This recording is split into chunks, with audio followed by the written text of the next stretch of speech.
Hi, my name is Julius Hardy, and I'm talking about predictive analytics. So, predictive analytics makes predictions about future outcomes using historical data combined with data mining techniques and machine learning. It encompasses a variety of statistical techniques and historical facts to make predictions about future or otherwise unknown outcomes or events. So, predicting buying behavior in retail. So, predictive analytics can understand what customers want based on how they buy. So, let's say somebody shops on Amazon a lot. It can take what they're searching for, what they're looking for, and predict basically how and when they'll buy the same item again or other items similar to it. It can predict what they'll buy, like I said before, and how much it will even cost, because it can keep track of all the items and the trends of how prices might change. And it can keep track of trends, like I said, and predict the highs and lows in buying and selling. For consumers, it can keep track of prices changing, and for sellers, it can keep track of how other sellers are selling the similar items that they're also selling, and they can adjust their prices accordingly. Detecting sickness in healthcare. So predictive analytics can predict the outcome of COVID based on past events. So as we've been in COVID for about 2.5 years now, almost three, come this March spring break, predictive analytics can take the events of COVID and predict the likelihood of how it'll end. If this third year is our last year, if we have 4, 5, 6 more years, or however many years we have left to go, and everything of the sort. It can predict how fast the virus will spread, any new variants that'll break out, and anything else like that. And like I said, it can prevent, knowing this knowledge ahead of time, we can prevent these sorts of outbreaks by predicting when they'll occur and how they'll occur using the historical data of COVID in the past. Curating content in entertainment. This one is one of my favorites because I like to watch YouTube a lot. So with this, it can take what you search and what you watch and show you similar content of that nature. Whether, like, I like to watch a lot of gaming videos, so gaming videos are the first thing to pop up for me because I search for them a lot and I watch them a lot. It can recommend new types of content based on what you watch as well. So it can recommend new YouTubers that I haven't watched before but also do gaming content so I can have something new to watch, a new variety of things of the same nature. The curating algorithms will separate what you do watch from what you don't watch. So the first thing that'll pop up every time you open YouTube will be videos that you've watched and videos that are recommended to you based on what you've watched. So it'll make your experience a lot more user-friendly. Predicting performance in sports. Now, I don't watch a lot of sports myself, but I'm familiar with how football, basketball, and other well-known sports like that work. Predictive analytics can determine the outcome of a game based on player performance history. So let's take, just think of any quarterback in their team that have won numerous amounts of Super Bowls. So predictive analytics can take the history of them playing in each of these Super Bowls and how they've played, and if they aren't retired yet, they can determine the likelihood of them winning any amount of Super Bowls in the future if they so choose to keep playing. It can predict the kinds of plays a player or a team will make. So in football, it can predict whether the likelihood of a quarterback doing a passing play over a running play or vice versa. And it can also evaluate the pros and cons of each individual player, knowing what they're really good at and knowing what they really need to work on. Productivity in the workplace. So with this, it can predict how productive a person or a team of people will be at a job. For me, excuse the misspelling there, but for me, I've worked 4 jobs before I started college, not at the same time, and I worked at a restaurant called Marco's Pizza. And while we were there, every employee had a different skill level based on how long they've been there, how willing they are to do that job, and how much they enjoy it. For me, I enjoyed that job a lot. So my productivity was way better than somebody else who would rather quit their job and just do nothing for the rest of the year. It can also determine who is likely to perform better than others doing the same task. So, example, also at Marco's Pizza, my job was to deliver pizzas from the store to people's homes in a timely manner with their pizza still intact and while I'm still being safe. For me, I did this job better than somebody who's, let's say, new to driving to begin with, but they wanted this job, so they had to get their driver's license. For me, I would get to the house much faster, obviously still being safe, and I can get back to the store in time while still providing great customer service compared to the other person who's more of a newbie at it. It can also predict the flow of income based on employees' performance. Again, excuse the misspelling there. It can predict the flow of income based on employees' performance. So the money that the store makes is really based around how well the employees are doing. Because at our place, we don't just get our regular paycheck. We also get tips as well, and we only get this when we're providing good customer service. And when we provide that good customer service, and customers keep coming back over and over again, which brings in more money to the store and to us.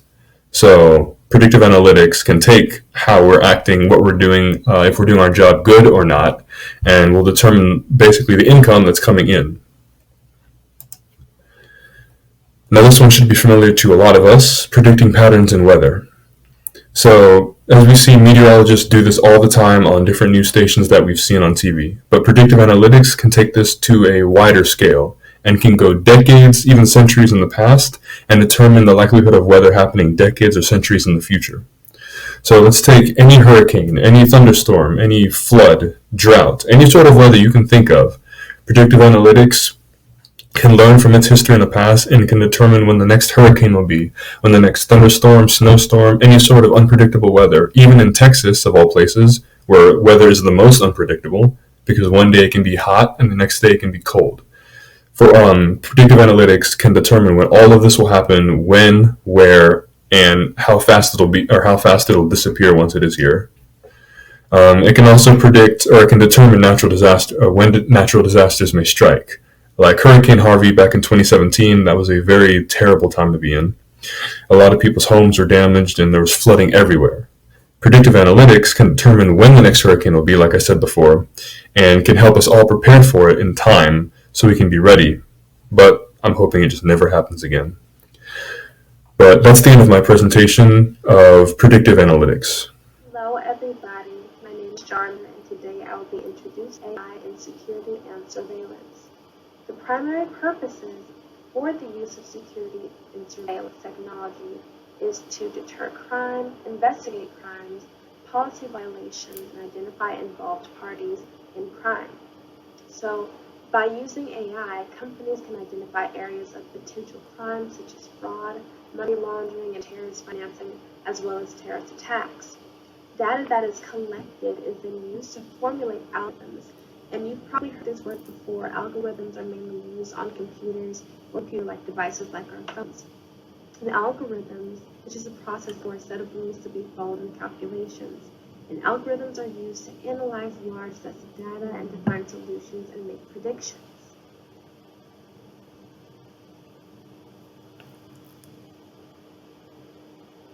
Examples of AI in security and surveillance. Video analytics is knowledge that processes a digital video signal using a special algorithm to perform a security-related function. And the examples below are listed in bulletin points. For one, Ring doorbells. The majority of us should be familiar with the Ring doorbell because the function in its main role is to pick up or to detect motion and to alert the owner of the house. Next, automatic number plate recognition, which you may see a cop stop somebody because they have a tool or an instrument that is being used to pick up on that speed and at the rate that they were going. Facial recognition, which you are familiar with if you have an iPhone, is able to detect patterns in your face to unlock your phone. And lastly, motion and people tracking devices. Video analytics pick up on object detection, for example, I list vehicles and people. It is heavily used to monitor and use a system to pick up the speed of a human going or a person. Now we will be talking about part 2 of examples in AI and security surveillance in terms of radiation security airport scanning. Well, in this case of AI and airport security, technology has an easier and a quicker way to detect potential threats opposed to humans doing it themselves. It's able to adequately differentiate between non-dangerous items and non-dangerous items. And the inventor of the metal detector is Gustave Pierre Trouvé, who was from Paris and who built the first prototype metal detector. Now later on, Alexander Graham Bell would adopt Pierre's invention and make his own in 1881 to locate a bullet in former President James Garfield. Now below in the bullet points, you may see other examples of AI in security surveillance pertaining to airports. We have cabinet X-ray machines, And we also have millimeter wave machines. All these simply do is detect potential threats and non-potential threats. Now we will be addressing artificial intelligence and crime prevention. As you can see, I have a picture up, which is just showing the process by which artificial intelligence tools and instruments are used to locate using biometrics. So for one, AI instruments are being used globally in the criminal justice system. These devices help to link related cases and pick up on patterns. One of the great devices used by the NYPD is the patternizer, which is heavily used in criminology to detect by picking up patterns through characteristics, through biomechanics, as well as physiological characteristics. And the patternizer is actually one of the crime prevention tools to be used in this manner. It searches through hundreds of thousands of crimes across precincts and departments, and it collects patterns and shares them through the database. Biometrics used in crime protection. Biometrics use biological as well as physiological characteristics to develop data which creates patterns. Biometrics create efficient as well as more accurate predictions in terms of crime. As early as the 1800s in Paris, France, Alphonse Bertillon developed a method to use body measurements to classify and also compare criminals. Now, we use the same exact method, but more advanced with AI. Now, police officers use facial recognition, voice recognition, as well as thumbprints to identify and classify criminals on the run and missing persons by collecting all the data. Now, AI law enforcement allows a greater accuracy than humans by matching faces, as well as saving time on cases. And machines can use parameters, for example, to identify the faces beyond what humans can typically detect with the natural eye. Cybersecurity and IT security uses tools for the prevention of scams, phishing, malware, and hacking. And examples of IT security is Norton Security, which is an app, as well as McAfee, which is also an app to prevent scammers and or hackers from entering in your computer and getting all of your personal information. Now, all this does simply is use sophisticated algorithms, which we came to the conclusion were simply patterns used to recognize data. Now, AI systems are trained to detect malware and run pattern recognition. So when the data is collected, it makes precise predictions and it strategizes preventions. Now, AI and cybersecurity is a vital way to put forth prioritization. For example, in your mail app, you may have noticed a section titled Spam. This is simply dedicated to unsolicited mails. This is simply due to picking up and navigating on the patterns by fast machine learning algorithms. And AI-based systems can predict how and where you are most likely to be compromised.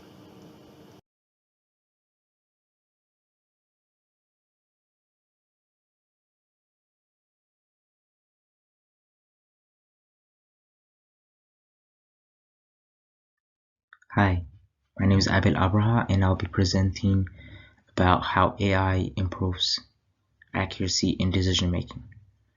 Artificial intelligence improves accuracy in decision making greatly. AI makes it possible for machines to learn from experiences, adjust to new outputs, and perform human-like tasks. Most AI examples that you hear of today, like chess-playing computers and self-driving cars, rely heavily on deep learning and natural language processing. Using these technologies, computers can be trained to accomplish a specific task by processing a large amount of data and recognizing patterns in the data. Artificial intelligence are not here to replace us. AI increases our abilities and makes us better at what we do. Because AI algorithms learn and operate differently than humans, they look at data and patterns differently. They can see relationships and patterns that humans might overlook or miss. Some AI programs can be at least 80% more accurate than humans. Artificial intelligence uses a couple of systems to work and improve over time. The main and well-known are machine learning, deep learning, and computer vision. When Google DeepMind's AlphaGo program defeated South Korea's master Lee Sedol in the board game Go, the term AI, machine learning, and deep learning were used in the media to describe how DeepMind won. And All these three are part of the reason why AlphaGo won, but they are not the same thing. The easiest way to think of their relationship is to visualize them as a concentric circle, with AI, the idea that comes first, the largest, then machine learning, which blossoms later, and finally deep learning, which is driving today's AI explosion, fitting inside both. Machine learning uses methods from natural networks, statistics, operational research, and physics to find hidden insights in data without expertly being programmed for where to look or what to conclude. While many machine learning algorithms have been around for a long time, the ability to automatically apply complex mathematical calculation to big data over and over and faster is a recent development.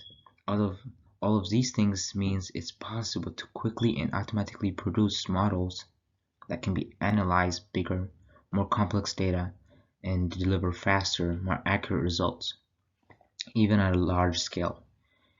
And a building precise model, an organization has a better chance of identifying profile opportunities or avoiding unknown risks. Deep learning uses huge neural networks with many layers of processing units, taking advantage of advances in computer power and improved training techniques to learn complex patterns in large amounts of data. One of the common applications is images and speech recognition. Computer vision relies on pattern recognition and deep learning to recognize what's in a picture or video. When machines can process, analyze, and understand images, they can capture images and videos in real time and interpret their surroundings. AI achieves incredible accuracy through deep neural networks. Many companies use artificial intelligence. Most of our personal virtual assistants like Alexa, Siri, and Google Assistants use AI. Every time Alexa or Siri makes a mistake when responding to your request, it uses the data it receives based on how it responded to the original question to improve the next time. If an error was made, it takes that data and learns from it. The same thing happens if the response was correct.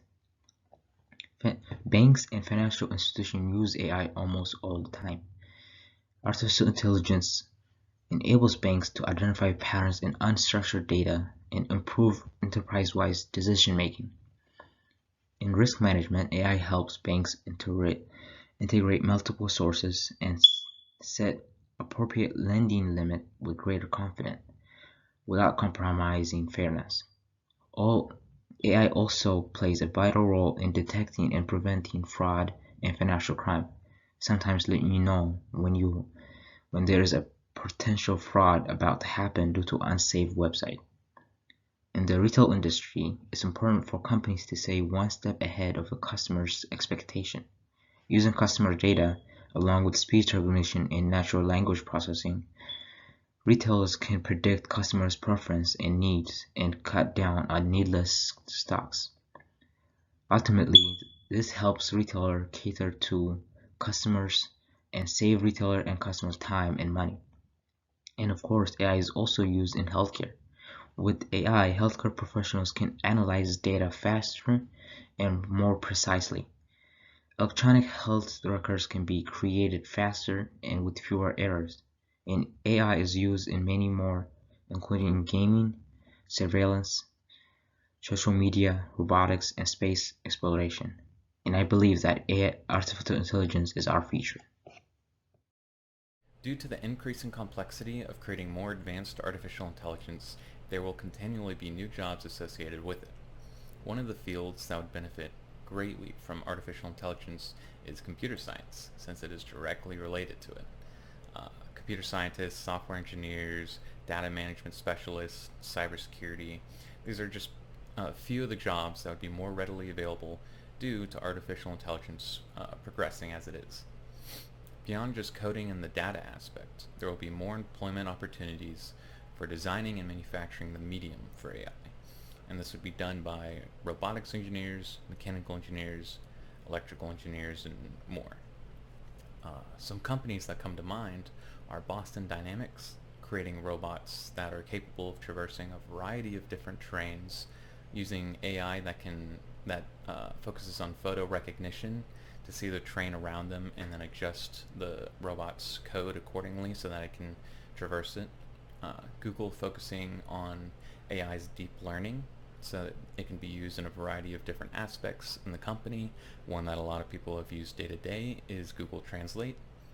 And even Amazon uses AI to help predict what consumers want based on previous purchases, and when to send out trucks and packages, and a lot of statistical data that is easily done through artificial intelligence.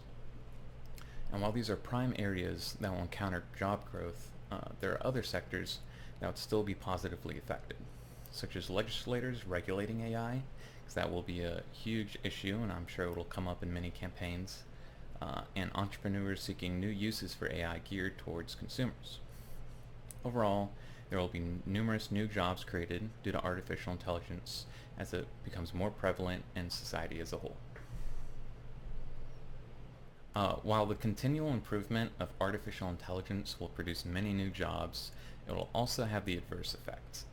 The application of artificial intelligence has been predicted to take millions of jobs away. A report was done by MIT IBM Watson Lab Research that analyzed over 100 million job postings between 2010 and 2017 to see how an increase in artificial intelligence capabilities impacted the amount of job listings for tasks that can be done by machines. In other words, a job that falls into a category of what artificial intelligence can do is becoming more and more scarce. There's no need for a company to pay employees to do a job every day when they can buy a robot or a program just once and then use it forever or until it breaks. As far as who would be most affected by the ever-increasing potential of artificial intelligence, it isn't who most people would assume. A study done by Brookings Institute shows that while many people believe blue-collar workers, such as fast food, grocery, and other such jobs are at risk, it is actually the opposite. So some of the strongest aspects of artificial intelligence are planning, learning, problem solving, and predictions, which are mostly associated with white-collar positions. These primarily target those who have a bachelor's degree and higher education. While this might seem alarming, there's still a lot of research and development in the area of artificial intelligence that needs to be done for it to take over the entire workforce. The impact of artificial intelligence on our lives is not something that will be noticed or appreciated overnight, but as it progresses at a constant rate. As we've seen, today's artificial intelligence systems are highly adapted to certain areas, such as pattern recognition, but far less capable of understanding context. This is seen through a test known as the Turing test. This test was originally called the imitation game and created by computer scientist and mathematician Alan Turing in 1950. The idea behind it was to determine the extent of any artificial intelligence capability to think like a human being. The original test requires 3 terminals, each of which is physically separated from the other 2. One terminal is operated by a computer, while the other 2 are operated by humans. Referencing the diagram on this slide, player C, the interrogator, is given a task of trying to determine which player, A or B, is the computer, and which one is the human. The interrogator is limited to only getting written responses to their questions in order to make their decision. This test is run multiple times, and if the interrogator correctly identifies the human and computer half the time or less, then the artificial intelligence is considered just as human as the human respondent. While this test was created back in the 20th century, no artificial intelligence to this day has been able to pass it. It is predicted that by many that if the technological development process continues to follow Moore's law, which essentially states that computer power will double every 2 years, then artificial intelligence could pass the Turing test as soon as 2040.